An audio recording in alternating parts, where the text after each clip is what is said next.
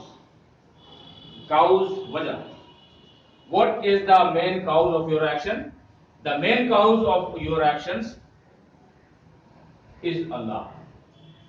Means if you are taking any decision, the factor of your decision making is the Almighty. جب تم کوئی کام کرتے ہو تو تم کام کرنے میں، تمہارے کام کرنے کے پیچھے کیا وجہ ہوتی ہے؟ وہ وجہ ہے اللہ۔ ایز فار ایگزامپل، جیسے ہم بزنس کر رہے ہیں اور بزنس میں ڈنڈی مار کے زیادہ پروفٹ کما سکتے ہیں، لیکن اللہ کہتا ہے کہ چوری نہیں کرو۔ تو جب ہم بزنس کریں گے تو برابر تولیں گے۔ کیوں برابر ہم نے تولا؟ کیونکہ مجھے اللہ کا حکم ہے کہ بے ایمانی نہیں کرو، ایشور کا حکم ہے کہ بے ایمانی نہیں کرو اور کم نہیں کرو۔ جھوٹ بول کر کے کسی کو کوئی ٹھگ سکتا ہے اور زیادہ فائدہ کما سکتا ہے، لیکن اس وقت ایمان یہ کہتا ہے، یعنی اللہ کا یہ حکم ہے، ایشور کا یہ حکم ہے کہ جھوٹ نہیں، سچ بولو۔ تو سچ کیوں بولا؟ کیونکہ اللہ کا حکم ہے۔ You understand this? جب کسی کام کو کرنے کا آپ ارادہ کرتے ہیں، اچھے کام کا ارادہ اللہ کی طرف سے، اور برے کام کا ارادہ یہ آپ کا اپنا ارادہ ہے۔ اگر غلط ہے تو یہ آپ نے خود سے چنا ہے۔ آپ کے سامنے اچھا بھی ارادہ ہے، آپ کے سامنے برا بھی ارادہ ہے، آپ کے سامنے اچھا بھی سلیکشن ہے، آپ کے سامنے برا بھی سلیکشن ہے۔ جب آپ کو یہ بات یاد ہے کہ مجھے کام اللہ کے حکم کے حساب سے کرنا ہے، ایشور کے حکم کے حساب سے کرنا ہے، اور مجھے سچ کا کام کرنا ہے، تو کون سا سلیکشن ہم کرتے ہیں؟ We select right decisions. Do you understand this? یہ 5 پرنسپلز تھے جو ہم نے ریفرنس کے طور پر لیا ہے۔ Now I want to move ahead towards today's workshop. آج اس ورکشاپ میں ہم لوگ سب سے پہلے آگے بڑھیں گے۔ The first sunnah that I want to mention today as a part of training is objective declaration. When we want to improve ourselves and when we want to improve our performance. ابھی کے وقت میں ہم لوگ بہت مرتبہ یہ دیکھتے ہیں کہ کسی ایک بندے کا پرفارمنس کم ہے اور ہم کو یہ لگتا ہے کہ ہم ایسے پرفارمر ہو جائیں کہ ہم سکسیسفل ہو جائیں، ہم ایسے پرفارمر ہو جائیں کہ I should get success from all the sides, I should get respect, I should perform more. In order to improve our performance, what is the first principle that this workshop is suggesting? The first principle is objective declaration. سب سے پہلا principal ہے جو آج کا اپنے performance blood کرنے کے لیے آج ہم سجیسٹ کر رہے ہیں، that is objective declaration. Objective declaration means کسی کام کو بھی کرنے سے پہلے اپنے مقصد کو طے کرنا۔ یہ صرف مینجمنٹ اسکل ہی نہیں ہے، یہ پروفیٹ محمد صلی اللہ تعالی علیہ وسلم کی سنت بھی ہے اور یہ اللہ کی سنت بھی۔ اللہ تعالیٰ نے بھی پوری کائنات کو بنایا کیا بے وجہ یا مقصد کے ساتھ؟ Purposefulness, objective declaration is also a sunnah and quality of Allah. There is one hadith qudsi, انما الاعمال بالنیات، انما الاعمال بالنیات، یہ حدیث شریف ہم کو 3 مین کمپوننٹس کے بارے میں بتاتی ہے۔ پہلا نیت means intention, means objective, means purpose. دوسرا عمل means performance, your performance process. اور تیسرا آؤٹ کم۔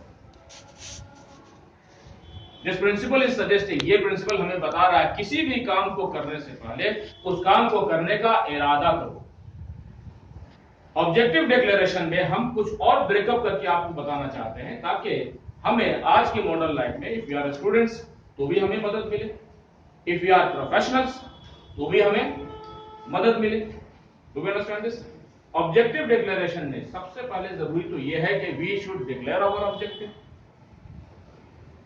ہمیں اپنا آبجیکٹو طے کرنے میں آبجیکٹو ریئلائزیشن, مقصد کو پہلے محسوس کرنا, ریئلائز کرنا ہے کہ ہمارے پاس کوئی مقصد ہے اور ہمارے پاس کوئی مقصد ہونا چاہیے. دوسرا, آبجیکٹو جب ہم نے خود ریئلائز کر لیا اپنے من میں تو پھر اپنے آبجیکٹو کو ڈکلیئر کر دینا تاکہ ہم اپنے آپ کو بھی یاد دلا سکیں کہ میرا آبجیکٹو یہ ہے, اور تاکہ ہم اپنے مقصد کے ہی وجہ سے ہم پہچانے جائیں. اگر ہم اپنے مقصد کا اعلان کر دیتے ہیں, ڈکلیئر کر دیتے ہیں, تو ہمیں بھی اپنا مقصد یاد رہتا ہے اور ہماری پہچان بھی ہمارے مقصد کے ساتھ جڑ جاتی ہے. Objective declaration. Third quality objective declaration کے اندر ہی میں بتانا چاہتا ہوں, لوفٹی ایم, اونچا ارادہ. کیسا ارادہ؟ صرف میری زندگی تک محدود نہیں. ابھی کے وقت میں جو ڈفرنس کریٹ کرتا ہے وہ یہی بات کریٹ کرتا ہے.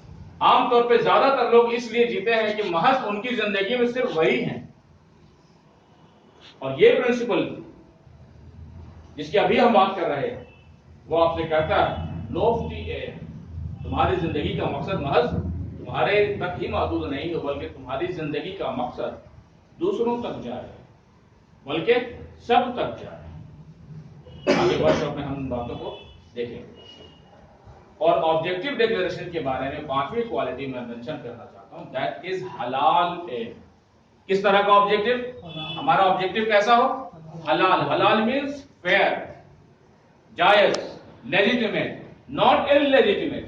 دیر آر مینی پیپل, بہت سارے ایسے لوگ ہیں جن کی زندگی کا مقصد ہے پیسہ کمانا کسی بھی قیمت پہ, چاہے لیجیٹیمیٹ چاہے illegitimate. What we are talking today legitimate aim. کیسا؟